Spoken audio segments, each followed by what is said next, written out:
Hey, I'm Eric here with TapMilwaukee.com and the Milwaukee Journal Sentinel. I'm here with Damian and Tim from OK Go, who are going to be heading out on the stage, the Uline warehouse stage, in a little bit. We're going to chat with them a little bit about the show. Now, I know you guys, the new record came out at the end of last year. You guys had a bit of a hefty, wide-ranging spring tour. I'm wondering, how's the new music been working out live so far this year? Terribly, man. It's awful. Yeah. No, the music, the new songs have been great. Our new record's a lot more electronic than the ones before it, and we were a little bit trepidatious that there might be like they might not translate live as well, and they've slotted in pretty perfectly with our old stuff. You know, each record of ours has been pretty different from the one before it, and we've been really lucky to have fans who actually who sort of like look forward to and expect those changes, and so the show just gets sort of more varied and more exciting with each record because there's so much more to draw on, you know.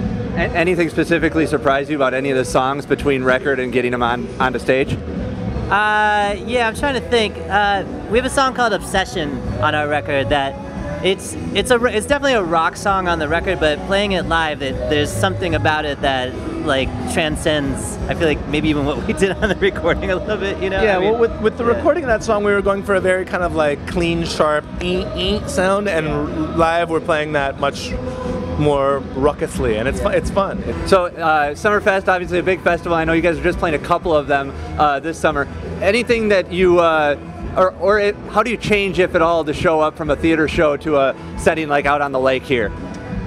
Yeah, our theater show is very immersive and very sort of like highly visual. We have kabuki screens that come in front of us, so we can do projections both in front and behind us, and we do a lot of pretty crazy, like stuff you don't normally see in rock shows. And so translating that to a festival audience is interesting. Like, we kind of just got to read the audience and see what they're up for. Part of our normal show is actually to stop and do Q&A sessions with the audience, and we'll see tonight. If the crowd feels like they want to play along, we'll do it, and if they don't, we'll just give them a more standard rock show. I read a promise of confetti on the website. Is that true? Yeah, there'll be confetti tonight. Making the confetti, is that an on-the-bus project, or do you know a guy? Yeah, no, we actually have to sit there and do it with scissors ourselves every day. 80 pounds of confetti like this. It's horrible. It's recycling. Yeah, well, it is recycling, but it's also sweatshop labor, except we're the labor. It's horrible. So speaking of the labor that you guys, and a labor of love, that's the worst transition you're ever going to find here. But of course I'm going to go to the music videos, which I bet you have not had an interview that hasn't asked you about the music videos in ever. So whose music videos? Your music videos. Oh. Have you heard about them? I saw them on the internet. Our videos, there is an internal pressure to do something new and exciting for ourselves.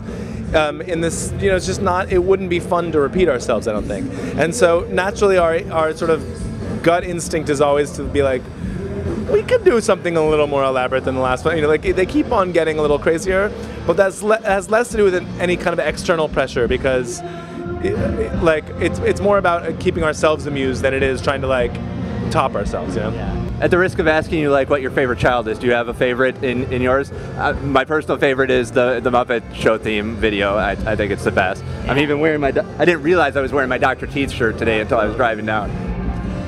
It is hard to have favorites. The one that I think is most underappreciated is for the song WTF. It's really simple, just one take, but we use a digital effect that allows us to sort of paint with ourselves, and because it's sort of digital and psychedelic, people I think don't realize that it's actually really homemade, and I love the way that one turned out.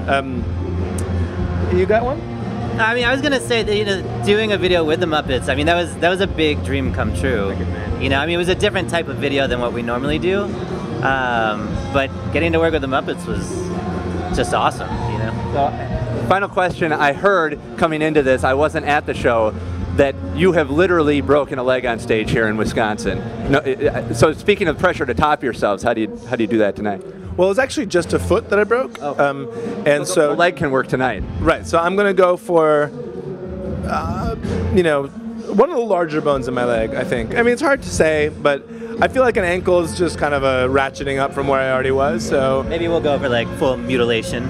Or more than one band member severely injuring themselves on stage. Not a bad idea, not a bad idea. Actually, so I broke my foot, I mean, this is now almost 10 years ago, I think, but we were playing a show here in Wisconsin, and there was this little band opening for us called Fall Out Boy. And then whatever happened to them? Right, you know, I remember we were like, oh, that's kind of cute. Like, look, pop punk band. And then, you know, they were like 16. They were so young. I went to the hospital and they went to the Grammys.